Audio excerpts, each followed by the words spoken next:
BNP এদেশে ফ্যাসিস্টের বিরুদ্ধে প্রথম লড়াই করার দল, পিছনের দরজা দিয়ে ক্ষমতা আসার দল না।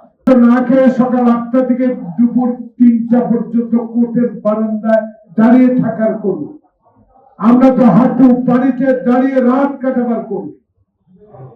আমরা তো হাজারো মামলায় মাথা নেওয়ার করব। সব শেষ আমরা কর্মী হলাম 71-এর জিয়ার। তাহলে আমাদেরকে এসব দেখিয়ে তো কোনো লাভ নাই। আমাদেরকে ভোটের কথা বললে অবহেলা করার কোনো কারণ নেই, অবহেলার কোনো প্রয়োজন নাই। অবহেলার পাত্র বিএনপি না। বিএনপি এদেশে ফ্যাসিস্টের বিরুদ্ধে প্রথম লড়াই করার দল। মনে পড়ে শপথ বেগম খালেদা জিয়া পার্টি অফিস থেকে অলি হাত সহ আমরা 116 জন এমপি হাসিনার বিরুদ্ধে বিশেষ করে যদি নির্বাচন না হয়, সংসদ না থাকে, করিডোর নিয়ে কথা বলতে পারবো না, সংসদে কথা বলবো, বন্ধ নিয়ে কথা বলবো সংসদে, সচিবালয় অর্থনীতির বিরুদ্ধে কথা বলবো সংসদে, আইন শৃঙ্খলা নিয়ে কথা বলবো সংসদে, বাজেট কালো টাকা সাদা করার কথা বলবো সংসদে। এসব বিষয়ে কথা বলার জন্য এই মুহূর্তে দরকার পার্লামেন্ট। কারণ আপনারা নির্বাচিত সরকার না, আপনারা বিপ্লবের সরকার। আপনারা সবুজ, সালাম, রফিক, আমাদের সিরাজি, এদের আন্দোলনের সরকার।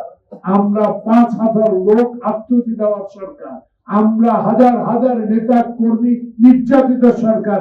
আপনাকে বিশ্বাস করছি, আপনি আমাদের বিশ্বাসটা রাখেন। দয়া করে ডিসেম্বরে বলতে আমরা ভোটে বিশ্বাসী দল।